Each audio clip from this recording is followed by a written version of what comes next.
గారు మీరు చెప్పినా నేను విన్నా, నేను మీకు కూడా మీరు చెప్పిన దానికి నేను సమాధానం ఇవ్వాలి అట్లా.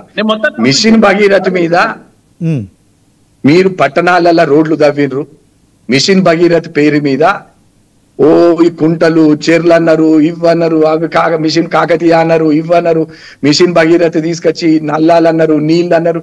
ఎవరన్నా తాగుతున్నారా సార్ మిషన్ భగీరథ నీళ్లు? ఎవరన్నా తాగుతుండ్రా?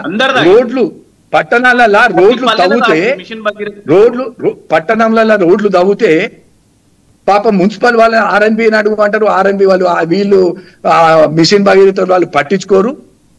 రోడ్ల దుస్థితి ఎందుకైంది?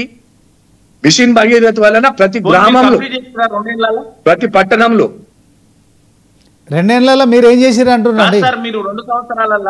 రెండేళ్ళే సార్, మీరు 10 ఏళ్ళ, ఇంకా మాకు 8 ఏళ్ళు ఉన్నాయి, చాలా బ్రహ్మాండంగా చేస్తాం. 8 ఏళ్ళు ఎట్లయితే సార్, మీకున్నది 3 ఏళ్ళ కదా. లే ఇంకా రాబోయేది కూడా మాదే కదా. రాబోయేది శ్రీనివాస్ గారు, రాబోయేది కూడా మాదే. 10 ఏళ్ళు వాళ్ళ అధికారంలో ఉంటాయి, కాన్ఫిడెన్స్. మీరు కూడా ఒక ఇంకో 8 ఏళ్ళు విశ్రాంతిగా ఉండండి. తర్వాత మేము ఏమైనా తప్పులు చేస్తే మళ్ళీ మీకు అవకాశం వస్తుంది. 10 ఏళ్ళు మీకు అవకాశం ఇవ్వాలంటారు ఎట్టి పరిస్థితుల్లో. 2 ఏళ్లలో మరి 2.5 లక్షల కోట్లు అప్పు చేసిరని వాళ్ళు ఆరోపిస్తున్నారు కదా, దానికి ఏం చెప్తారు సార్? ఎవరు 2.5? కాంగ్రెస్ ప్రభుత్వం కూడా వచ్చిన 2 ఏళ్లలో 2.5 లక్షల కోట్లు అప్పులు చేసింది.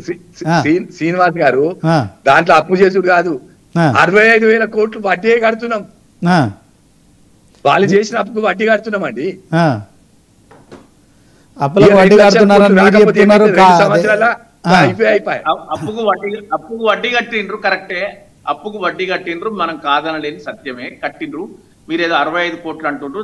సంవత్సరానికి మీరు కట్టిన వడ్డీ ఎంత? 1800 కోట్ల 1800 కోట్లు అనుకుంటా నేను, నాకు తెలిసినంత వరకు. If I subject to correction. ఒక మాట మాట్లాడుతున్నా,